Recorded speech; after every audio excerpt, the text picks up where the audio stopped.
Master, everybody. So Taylor Swift breaking her silence after botched ticket sales for her upcoming tour prompted outrage.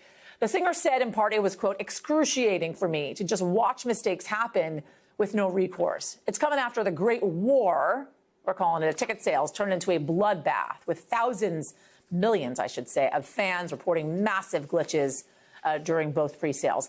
Things got so dire that Ticketmaster canceled Friday's scheduled ticket sale for the general public, meaning those who did not have access to either pre-sale were left with sweet nothing. And now the New York Times reports the Justice Department had, in fact, already launched an antitrust investigation into Ticketmaster's parent company before this week's events even happened. Meanwhile, both Tennessee and Nevada's attorneys general have announced new probes into the company as well. In a statement, Live Nation Entertainment said it takes its responsibilities under antitrust laws seriously, claiming it holds a large share of the market because of the difference in quality.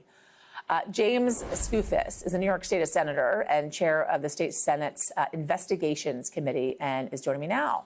James, thanks for joining us on this. Appreciate it. So you wrote an op-ed for NBC News this week talking about Ticketmaster and all that went down, saying this.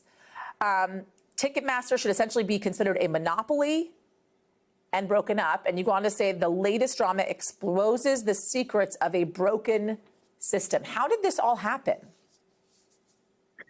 It all happened because Ticketmaster is a de facto monopoly, whether regulators have deemed them so or not. And with that comes all the problems of a monopoly. If there are issues that an artist has, like Taylor Swift, or fans, or a venue, there is no alternative. That's what happens when there's a monopoly. And so as such, Ticketmaster can do whatever they want, whenever they want, however they want, to every other stakeholder. And as it stands, because there's no competition, there's little that anybody can do.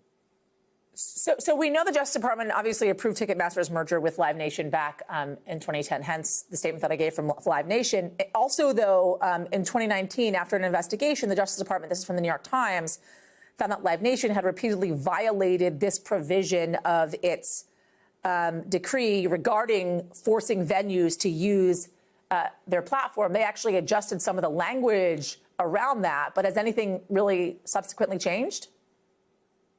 Nothing's changed as far as I'm concerned. You know, I actually proposed, one of the reforms I proposed this past year was to prohibit exclusivity provisions in contracts between Ticketmaster and venues, because that is exactly what happens with all of these contracts. Is a venue goes to Ticketmaster, we want to use your platform for this show, and Ticketmaster comes back and says, okay, fine, but then you've got to sign this contract that secures us as the platform for every show that your venue offers. And it just reinforces that monopoly. And so nothing has happened, as far as I can tell, since that 2019 decree. And until Ticketmaster is broken up and there's competition that's allowed to exist in this space, we're going to see what happened with Taylor Swift's concerts and Bruce Springsteen's concerts a few months ago. Dating back to Pearl Jam, making noise about this in the early 90s, it's going to keep happening until we can finally get some competition in the marketplace. We know, obviously, Taylor Swift is up in arms about this thing. She has got a lot of influence, a lot of fans as well, a huge following. Is there something that she can do, right? Do artists have a responsibility to change things here?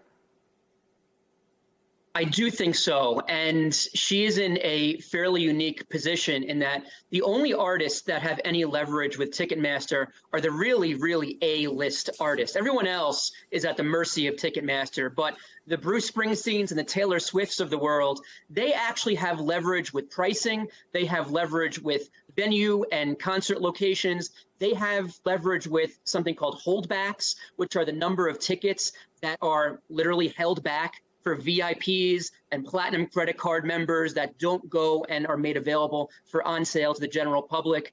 And so if she were able to get together with the other A-list stars that currently use Ticketmaster and basically say, we're done with you until you change your ways, I think that would have a significant impact.